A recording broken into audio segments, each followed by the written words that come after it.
Hola, ¿qué tal? Bienvenidos al webinar. Espero que os resulte de interés lo que os vamos a contar. Lo que os vamos a contar, quiero anticipar que es una consecuencia de nuestra actividad formativa en el entrenamiento de técnicos que trabajan en diferentes tipos de instalaciones industriales. Algunos son de reciente incorporación y otros ya tienen cierta experiencia, cierto bagaje. Así que, en consecuencia y en base a esta experiencia nuestra, hemos desarrollado un contenido en el que intentamos hablar de las diferentes tecnologías que se presentan realmente en el mundo industrial. Mirad, para empezar, hay que decir que básicamente toda máquina, todo componente, toda instalación supone la combinación de varias tecnologías, o en algún caso pueden aparecer en solitario, hablando básicamente de temas electrotécnicos, es decir, electricidad industrial, cuestiones también neumáticas, pero sobre todo vinculadas a las señales de control eléctricas, por lo tanto, electroneumática. Y por último, también las instalaciones en las que la tecnología electrohidráulica pues, permite manejar con presiones y también fuerzas muy superiores instalaciones de algún tipo específico de características, ¿no? Como sabéis, tipo prensas y otros sistemas de compactación o incluso más sofisticados. Sea cual sea el ambiente, la tecnología, el área de actividad, lo que nosotros hemos comprobado con el tiempo es que unos buenos equipos de diagnóstico, un saber utilizar y manejar las herramientas, por supuesto, disponer de la documentación de la máquina o máquinas presentes en una línea de producción, documentación, por cierto, actualizada. También el tema de conocer, cómo no, hay que decirlo todo, ciertos vicios, ciertos hábitos y costumbres que tienen las máquinas que con las horas y horas y horas de operación de servicio vamos conociendo, pero por último, sobre todo, a lo que nos dedicamos, que es a la formación y a la especialización del personal que interviene en estas instalaciones, nosotros llegamos a la conclusión que estos serían los 4 pilares que permiten confiar en que estamos realizando una buena labor de mantenimiento. Ya sé que el mantenimiento se puede cuantificar de muchas maneras. Hay otras, por cierto, que no son cuantificables, pero en cualquier caso también nosotros consideramos que un buen técnico de mantenimiento debe ser una persona que tenga la suficiente formación para poder enfrentar los retos con tranquilidad y sobre todo sin ponerse nervioso, que va a ser una de las constantes que nosotros en las formaciones de localización de averías intentamos, porque no estamos luchando contra un cronómetro, contra un reloj, ni hacemos pruebas de gincamas.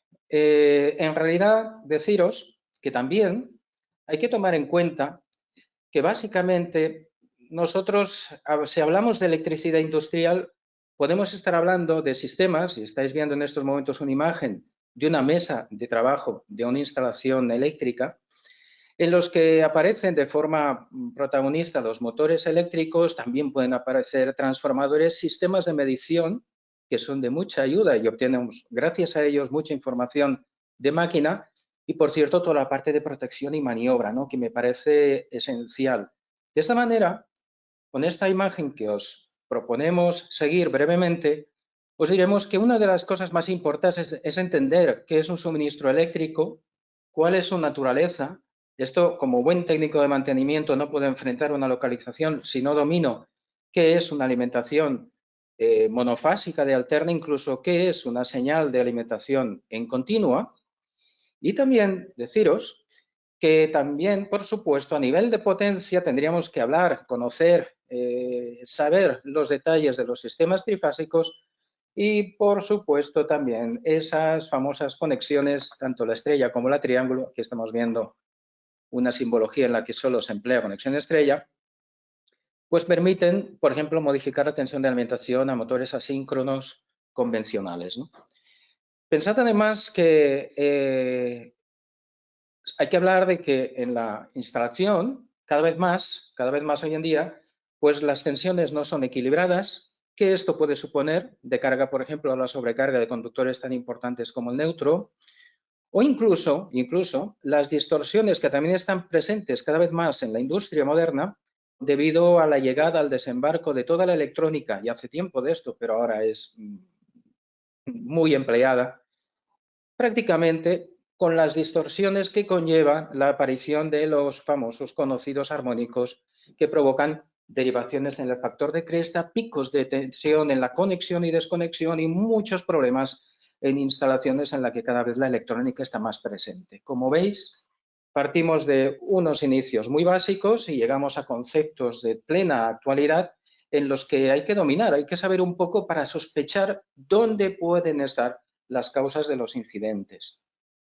Por supuesto, hay que decir también que hay que conocer los equipos de protección, hay que conocer qué es un cortocircuito, qué equipos, qué elementos están dispuestos para despejarlos. Aquí, por ejemplo, con los fusibles magnetotérmicos y guardamotores que también tienen la protección al cortocircuito. Luego también hay que saber diferenciar con respecto a lo que es una sobrecarga sostenida en el tiempo. Ahí los relés térmicos, guardamotores y también las protecciones electrónicas de los variadores, si están habilitadas, puede que generen la desconexión de instalación. Por supuesto, las derivaciones a tierra a través de diferenciales serían los que garantizarían la protección personal de manera directa y vinculante, pero también hay que saber un poco, pues, orientar la localización de una avería si es un diferencial quien ha desconectado y no, por ejemplo, si es un relé térmico. Son cosas, son acciones, son problemas, son situaciones totalmente distintas que son manifestadas y permiten la desconexión de instalación a través de elementos diferentes. La mejor pista que nos da una máquina cuando hay una desconexión es saber cuál es el equipo de protección que ha actuado y esto el técnico lo tiene que dominar.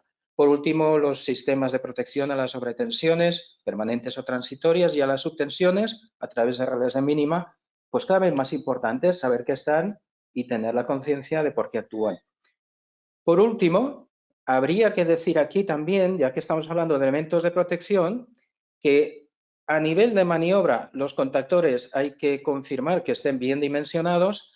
A nivel de protecciones, los relés térmicos y arrancadores, tenemos que ser conscientes de la clase 10, 20 o 30%, el tiempo máximo que pueden soportar en segundos 7,2 veces la intensidad nominal de una carga. Doy ese pequeño detalle por si alguien lo desconocía.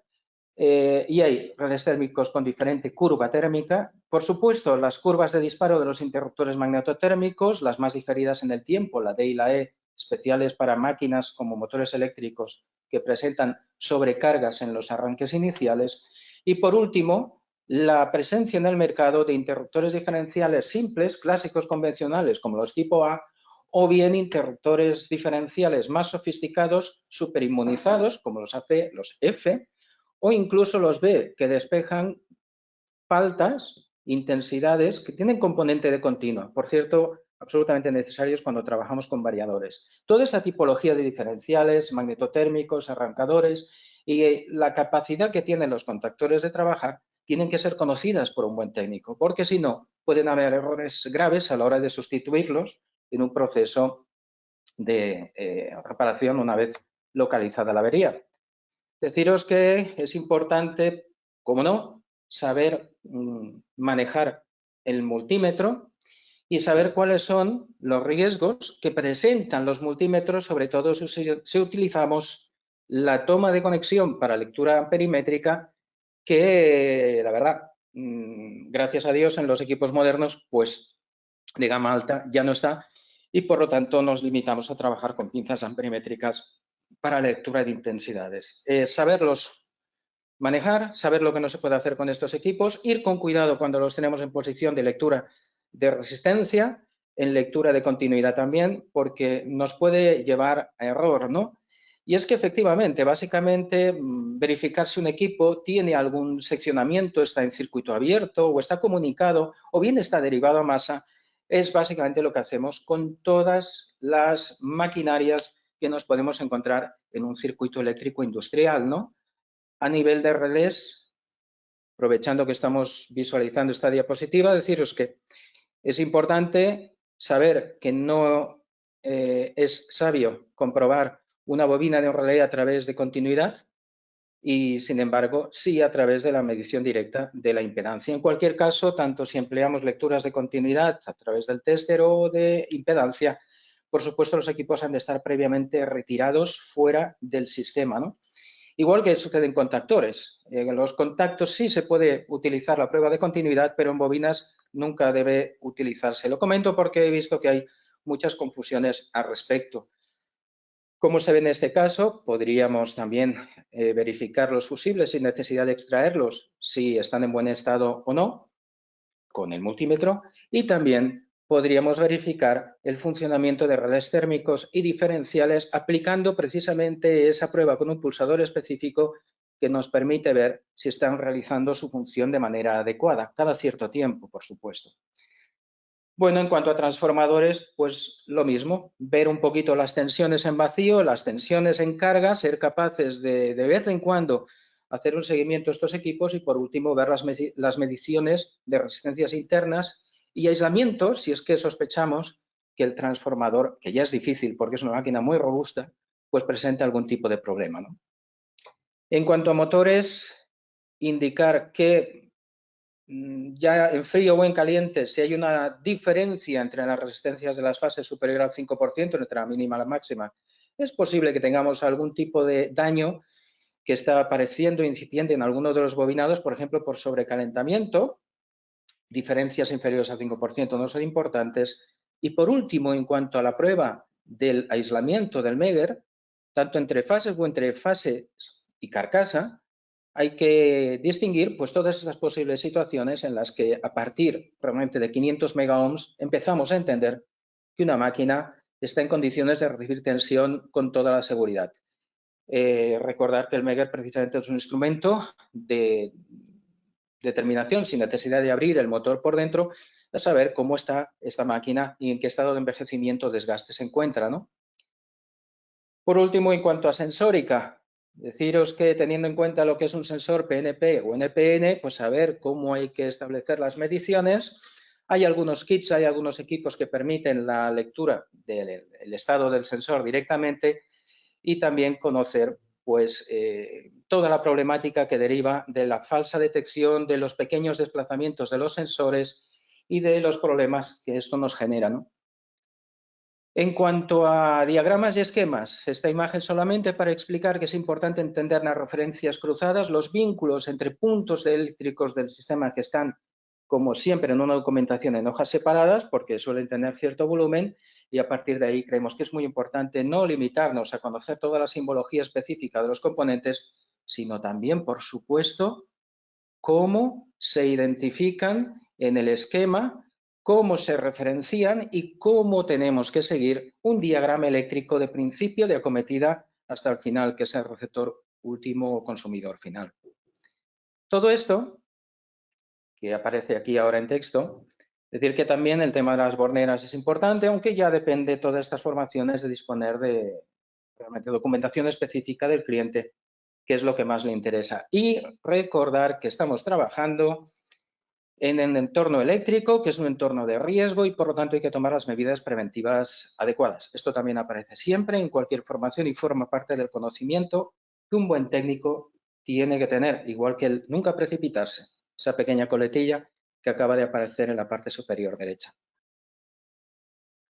Bueno, esto con respecto a electricidad, con respecto a neumática o electroneumática, porque en esta imagen se está viendo mucho cable eléctrico en la parte superior.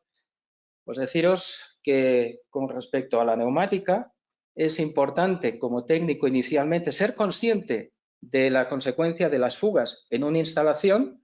Aquí ya vemos que, por ejemplo, las fugas, pero también el uso inadecuado o el innecesariamente alimentar las máquinas con una presión superior a la mínima exigida, pues supone un mal gasto evitable. Y a partir de ahí, teniendo en cuenta que las fugas forman parte de toda esa cantidad de aire que por desgracia no se puede aprovechar, pero que sí cuesta producir, deciros que hay que concienciar al técnico de que siempre tenga la oreja lista para escuchar cualquier fuga. Además, cuando se escucha con la oreja es que es bastante importante, ¿no? Sobre todo el tema de ser conscientes que unidades de mantenimiento en ese color rojo con un 18% y récords de conexión suelen ser los prácticamente responsables de casi la mitad de las fugas en una instalación y que también tengan conocimiento, aunque esto depende mucho del interés en cada caso en las formaciones, de que existen dispositivos de lectura de ultrasonidos que permiten establecer los costes anuales de estas fugas. Pero lo más importante, y en lo que hemos encontrado ciertas deficiencias, es que los técnicos del mundo neumático deben de tener bien presente que la inmensa mayoría de las electroválvulas del mercado son electroválvulas que son de tipo servopilotado, es decir, la conmutación interna la efectúan gracias al propio aire comprimido con el que se alimentan. ¿Eso qué significa? Que en caso de que haya una fuga, pues las electroválvulas, cuyo corte en sección estáis viendo uno a la derecha, pueden dejar de conmutar, sobre todo en este caso si son monoestables, debido a que el responsable de esta acción de cambio de posición y por lo tanto el responsable de ordenar un movimiento de un cilindro o de devolverlo a su posición inicial, no es más que el propio aire. Una bajada de presión evidentemente trae muy malas noticias. Y es que toda fuga, aparte de generar estas caídas de presión, puede afectar inesperadamente a los controles de los sistemas neumáticos.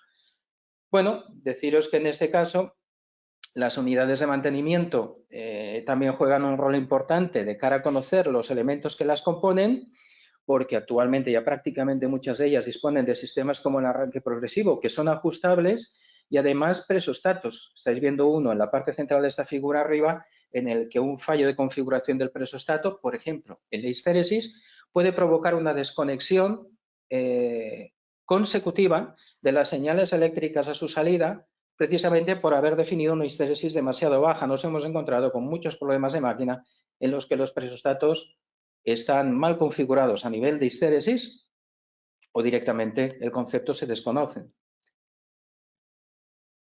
Aquí tendríamos una representación en la que se nota claramente en el punto central un distribuidor y habla de un aire de pilotaje y un aire de trabajo. Cuidado que cada vez más en la industria las máquinas no se despresurizan en su conjunto, sino que se despresurizan parcialmente, precisamente para obtener funciones adicionales.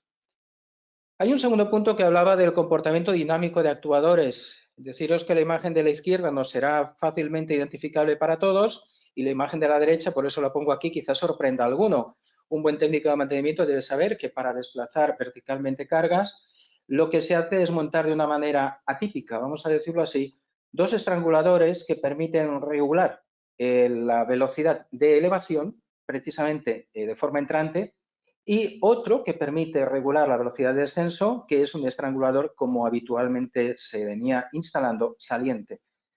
Esto hay gente que lo desconoce y bueno, como buen técnico, cuando haya movimientos de elevación nunca podemos descartar una solución como la de la derecha, que por cierto es la que da mejores soluciones en la práctica.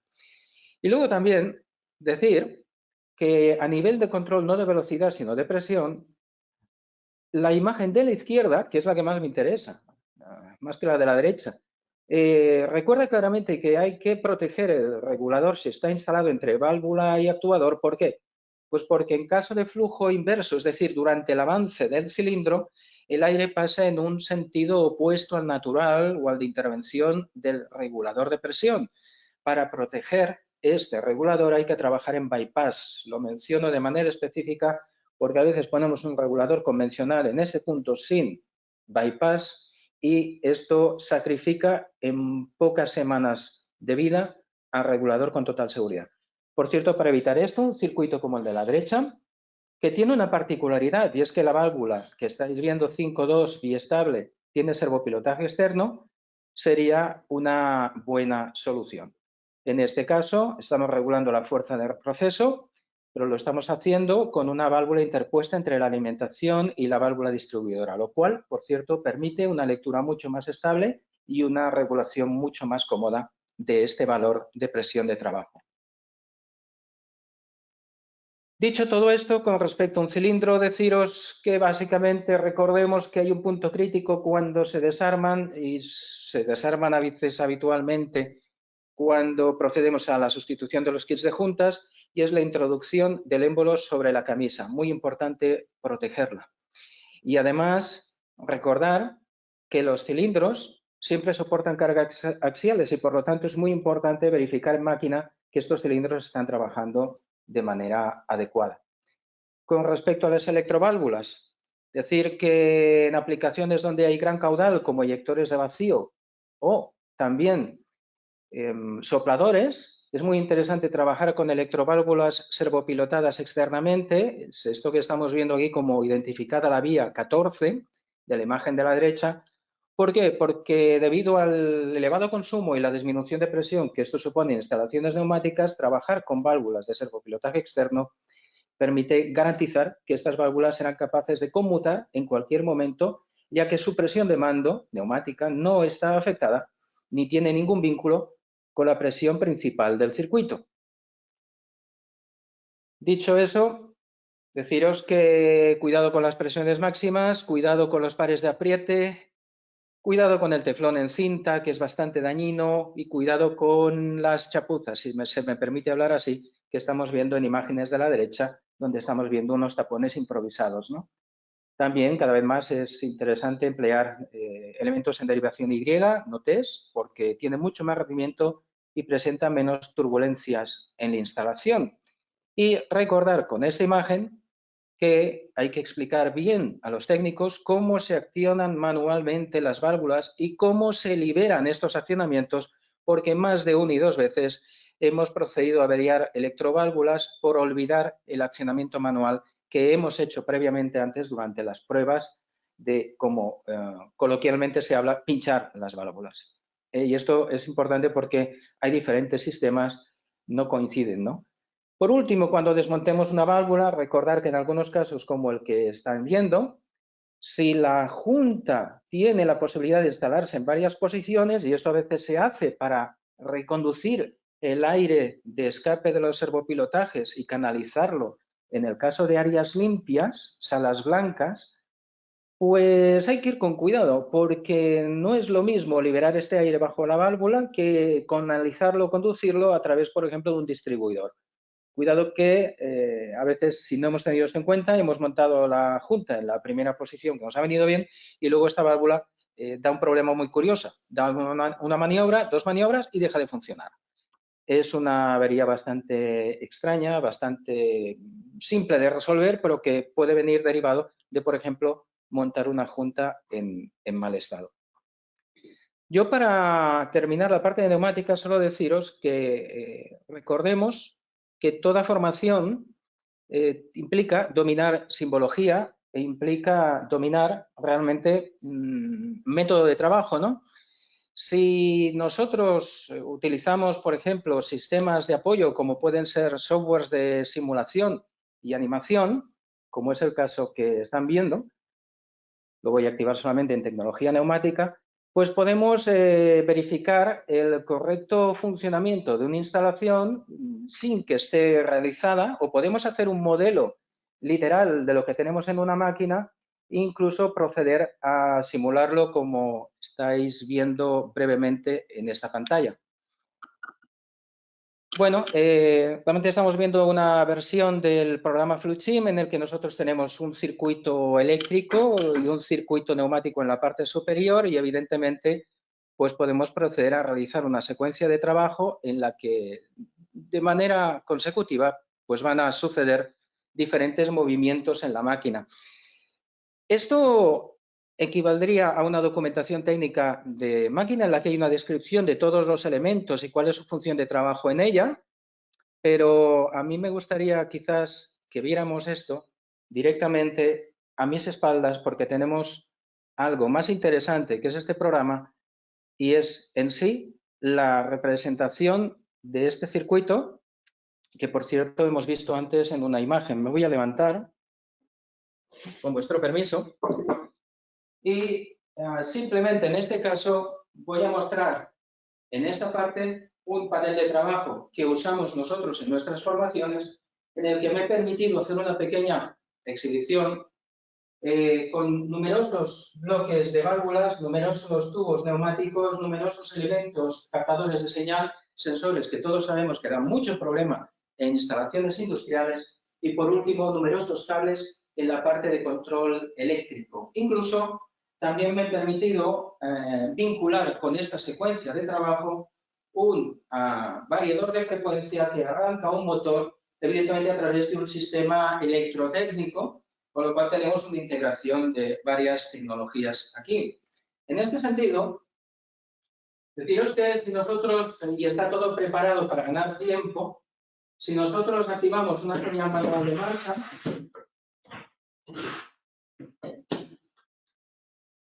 se produce una secuencia de movimientos consecutiva en lo que aparecen actuadores circulares, giratorios, aparecen actuadores lineales con elementos de bloqueo, aparecen actuadores sin vástago y sobre todo, como os digo, toda una serie de sensórica que nos va a permitir con total seguridad simular muchos de los problemas que en instalaciones pueden aparecer. Aquí podemos hacer muchas cosas, desde presentar cables que están cortados, sensores que están comunicados, simplemente sensores que se han desplazado de su posición normal, problemas de fugas en alguna línea de tubería que aparentemente está en buen estado y no permite, por ejemplo, un desbloqueo, o problemas de control o desequilibrio en las velocidades de este dispositivo doble de elevación que tenemos en los extremos.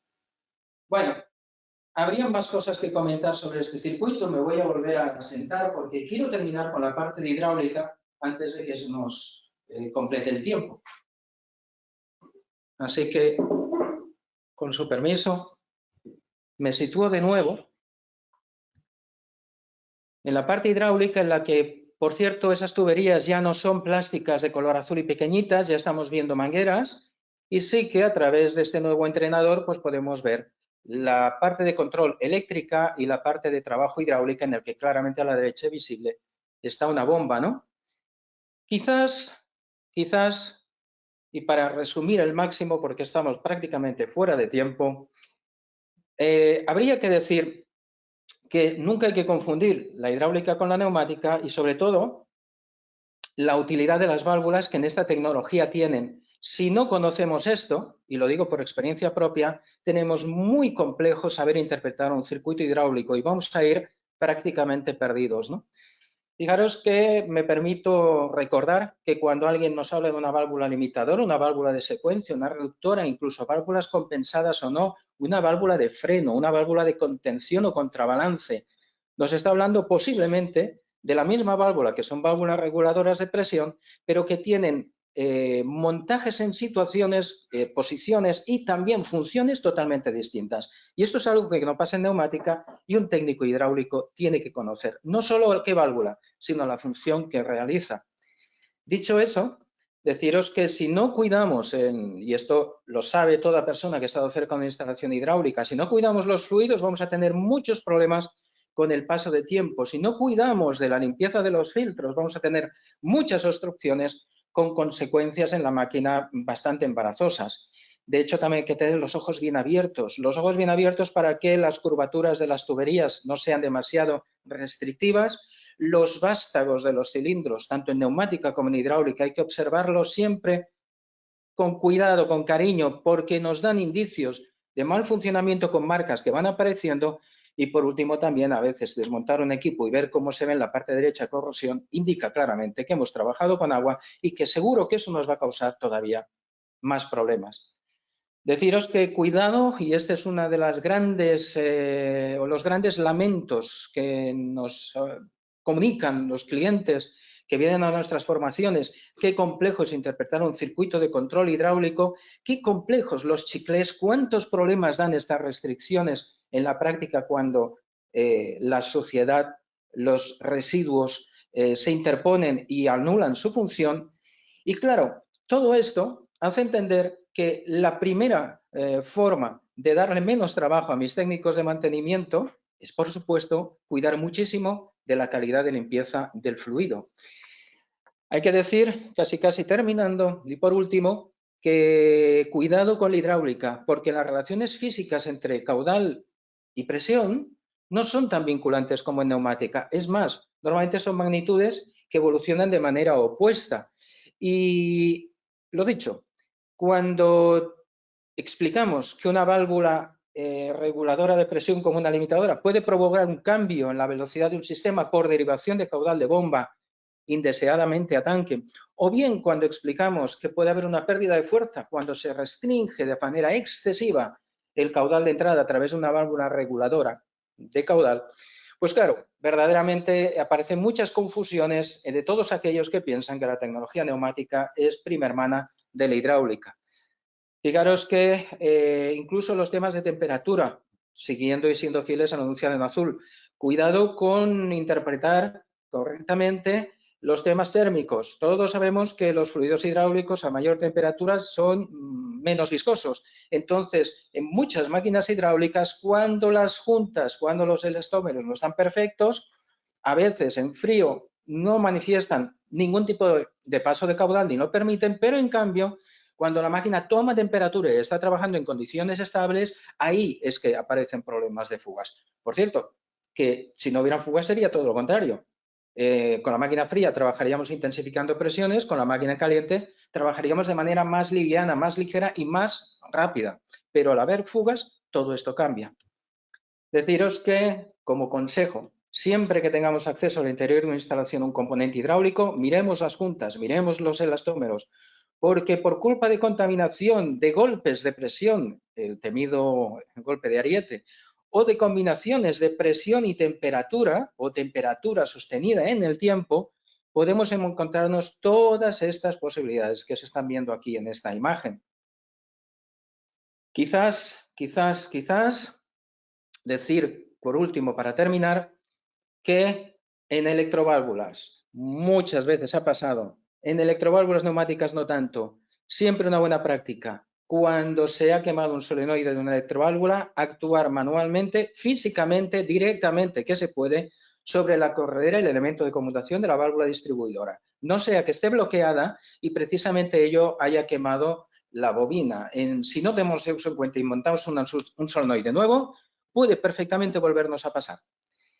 Dicho eso, también aquí hay otro punto de todos estos que se están viendo y que podréis leer con un poco más de íntimo si disponéis o tenéis acceso a esta presentación, es que mucho cuidado con uno de los accidentes más habituales, y es que a veces el ímpetu y la falta de prudencia hace que intentemos con la propia mano, aunque tenga protección de un guante, intentamos localizar dónde está el origen de una fuga hidráulica. Esto es fatal, tiene consecuencias muy graves. Hay que concienciar mucho a la gente de que tome precauciones, que tomen una plancha de metal y busquen ese hilo de aceite a alta presión y sobre todo muy caliente que está saliendo de ahí. Jamás con la mano, porque no los podremos proteger. En definitiva, cuidado con la interpretación de los sistemas hidráulicos, porque lo que estáis viendo aquí es una escena final que nos deja bien claro una cosa. En circuitos hidráulicos, la complejidad de la parte de control eléctrica es lo de menos. Lo verdaderamente complejo de un circuito hidráulico está en la composición de las válvulas, no tanto el número, sino la orientación, el montaje de las mismas e interpretar y conocer la función que tienen. Y por último, los pilotajes, de los cuales me he permitido hacer una pequeña muestra con esa línea discontinua y la letra X que aparece junto a una válvula de secuencia ajustada a 30 bars aquí en la zona izquierda, como estáis viendo. Los pilotajes, que verdaderamente son el enemigo público número 1 de todo buen lector de esquemas hidráulicos. Yo con esto casi termino. Una última imagen. Antes os he enseñado un tester, un multímetro, un elemento súper interesante para un técnico de mantenimiento. Aquí tenéis un kit de manómetros. Sin esto no podemos hacer absolutamente nada, ni siquiera acercarnos para la lectura en los puntos de conexión, en las tomas manométricas de las presiones. Estos son elementos de diagnóstico fundamentales. Volvemos al principio de esta presentación y con ello termino. Hay que tener equipos, hay que tener material, vale la pena y sobre todo hay que saber utilizarlo. Muchas gracias por vuestro tiempo. Termino aquí. Disculpen el leve exceso de tiempo sobre el horario previsto y no queda más que despedirme con la intención de que hayan visto algunas de las cosas que hacemos aquí en Festo Didactic. Gracias por su tiempo.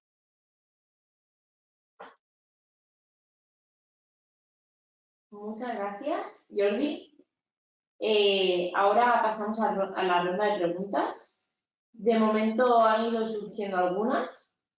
La primera dice, ¿en qué consisten las incidencias que se provocan en los componentes utilizados en las formaciones? ¿En qué consisten las incidencias? No sé si estáis viendo mi pantalla de escritorio. Sí. Pues muy brevemente voy a mostrar algo y es, por ejemplo, un conector de electroválvula, un conector de una electroválvula que está manipulado. Bueno, normalmente no sería manipulado porque esto es literalmente un sabotaje. Esto sería un cable cortado o un problema en el chip electrónico de control. Esto es un conector de una electroválvula neumática. También podríamos hacer lo propio en una electroválvula hidráulica. De hecho, esta neumática vuelve a ser otra, pero con otro tipo de manipulación. Puede ser también saboteada eliminando el muelle mecánico, si es, por ejemplo, una monoestable, o hasta retirando la corredera. Lo hemos llegado a hacer. Son algunas cosas de las que hacemos por aquí. Pero a nivel de válvulas incluso se pueden obstruir su salida en estos rácores manipulados. Se pueden también aislar contactos, por ejemplo, en los circuitos eléctricos de relés auxiliares. Estamos viendo un contacto deliberadamente aislado para que, aunque la bobina funcione perfectamente, pues no haga su función. Podríamos también incluso, me gusta mucho porque cuando tenemos relés enchufables no sospechamos que nuestro problema puede estar en el zócalo. Es muy poco probable, pero a veces sucede. Entonces, vemos que pueden haber zócalos de base de montaje de relés manipulados y otro tipo de cosas como contactores puenteados y cables sueltos, cables cortados con su conector, pero que no dan continuidad, sensores, como os decía antes, comunicados, sensores cortocircuitados incluso para que se vea el efecto de una fuente de alimentación cuando se produce un cortocircuito, por supuesto con fuentes protegidas en nuestro caso, y son algunas de las cosas que a mí se me ocurren ahora. Muchas gracias. Otra de las cuestiones es, ¿se pueden simular incidencias con el sistema de control tipo PLC? Sí, por supuesto. Por supuesto, tengo que confesar una cosa. La idea de manipular, de toquetear partes eléctricas de un circuito de control empezó justamente con PLCs. Y con tarjetas de entrada-salida, provocar anomalías internas en los PLCs y, sobre todo, hacer pensar en la figura del PLC dentro de un control industrial, ¿no? Es cierto que podemos incorporar, aquí no hay un PLC de más o menos sofisticación, o podemos también incluso combinar la comunicación entre varios PLCs mediante bus de campo para también generar problemas en bus de campo y, por ejemplo, pues conocer un poco toda esta problemática industrial de identificar bien las direcciones, cómo hacer un diagnóstico ya con un elemento, con un sistema, con un conjunto mucho más complejo que agruparía varias máquinas. Desde luego, podemos incluir redes de seguridad también. Hay diferentes tecnologías que no hemos visto aquí, pero que pueden todavía abrir más el abanico de posibilidades. Pensad que, no quiero extenderme, termino con esto, lo que queremos aquí, cuando nosotros tenemos unas personas que han montado un circuito que funciona perfectamente y que regresan al día siguiente y no funciona, es ver sus primeros gestos, sus primeras acciones, ver quién se precipita, ver quién se lo piensa demasiado y darles pautas para empezar a construir una teoría y poder identificar mediante relaciones causa-efecto qué es lo que puede estar pasando en la máquina. Eso es lo que distingue un buen técnico de mantenimiento, una persona con experiencia, de alguien que se enfrenta por primera vez a este tipo de cosas, sobre todo cuando ve lo que habéis visto, cuando ve equipos con tanto cableado y con tantos elementos en movimiento que no saben por dónde empezar. Perfecto, Jordi. Varias personas también han preguntado sobre la presentación y la grabación de ella. Recordamos que enviaremos la sesión al final de la conferencia. Si no es esta tarde, será mañana. Y os la enviaremos a todos los asistentes. Por el momento no hay más preguntas. En el email donde encontráis la presentación encontraréis también un email de contacto por si os surge cualquier duda, cualquier sugerencia o lo que sea. Y nada, y agradecer vuestra asistencia. Muchísimas gracias.